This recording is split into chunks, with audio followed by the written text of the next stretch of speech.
Gua baca cerita ini, gua nggak mau lagi lama-lama di dalam kamar mandi. Takutnya kayak dia nih. Soalnya ini asli ya, serem banget. Cerita ini dikirim oleh seorang laki-laki bernama Ausa. Umurnya Ausa ini 24 tahun. Dia tinggal di daerah Cibinong. Ausa ini punya kebiasaan kalau lagi mandi itu suka lama. Soalnya kalau mandi biasanya Ausa ini bareng sama buang air besar. Nah, buang air besarnya ini nih yang lama. Katanya suka keras gitu. Jadi sambil dia buang air besar, dia itu buka handphone, main TikTok, nyanyi-nyanyi ataupun ya apalah kayak gitu. Sebenarnya Ausa ini udah tahu kalau kamar mandi itu adalah salah satu tempat yang disukai jin. Tapi karena selama ini nggak pernah ada apa-apa, jadinya ya udah dia nggak terlalu peduli. Sampai akhirnya dia ngalamin sendiri suatu kejadian yang bikin dia itu trauma sampai sekarang. Suatu hari, Ausa ini baru balik dari kantor sekitar jam 9 malam. Karena hari itu benar-benar panas, terus badannya lengket banget, akhirnya Ausa ini memutuskan buat mandi. Sambil mandi kayak biasa, dia buang air besar, dia buka-buka handphone. Sekitar 20 menit kemudian pintu kamar mandinya ini diketok. Tok, tok, tok.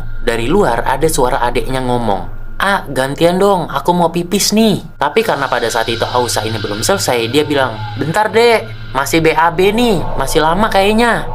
Udah deh, setelah itu Ausa ini lanjut. Terus kira-kira 5 menit kemudian, tiba-tiba botol sampo yang gede yang masih ada isinya itu kegeser dan jatuh. Padahal tempat naroknya itu bener-bener jauh dari pinggir, di tengah gitu. Dan kondisinya pada saat itu lantainya masih kering, jadi nggak mungkin banget itu botol sampo kegeser sendiri. Di situ Ausa ini mulai ngerasa ada yang aneh, tapi dia nggak terlalu khawatir lah, dia belum terlalu takut. Singkat cerita, dia udah selesai BAB, lanjut mandi. Pas Ausa lagi nyalain showernya, tiba-tiba dia itu ngedenger ada suara orang yang berdehem kayak gini nih. Suaranya itu kedengeran deket banget. Di situ Ausa ini mulai ngerasa, wah aneh nih, aneh. Soalnya yang biasa kayak gitu itu adalah bapaknya, sedangkan bapaknya itu lagi keluar kota. Ausa lalu mempercepat mandinya, tapi di tengah-tengah mandi, suara berdehem itu kedengeran lagi. Kali ini suaranya ada dari kanannya dia. Dia pun langsung nengok, tapi nggak ada apa-apa. Ausa makin mempercepat mandinya, dia sampoan, tapi masalahnya adalah ketika dia itu lagi sampoan, dia ngerasa punggungnya itu kayak ada yang ngusap-ngusap. Di situ badan Ausa kaku, dia bener-bener ketakutan. Ausa sama sekali nggak berani nengok, tapi masalahnya usapan di punggungnya itu masih berasa dan malah makin kencang. Ausa pun lalu teriak, dia memberanikan diri langsung balik badan, tapi nggak ada siapa-siapa. Ausa pun langsung bilas badannya, dia andukan, dia langsung keluar. Tapi pas dia keluar kamar mandi, itu sepi banget. Dia pun manggil adeknya, "Dek, udah nih dek." Tapi nggak ada jawaban dari adeknya. Yang ngejawab malah ibunya. Ibunya malah ngomong gini, Adek itu pergi nginep ke rumah temennya, dia ngerjain tugas. Dari sore dia udah pergi."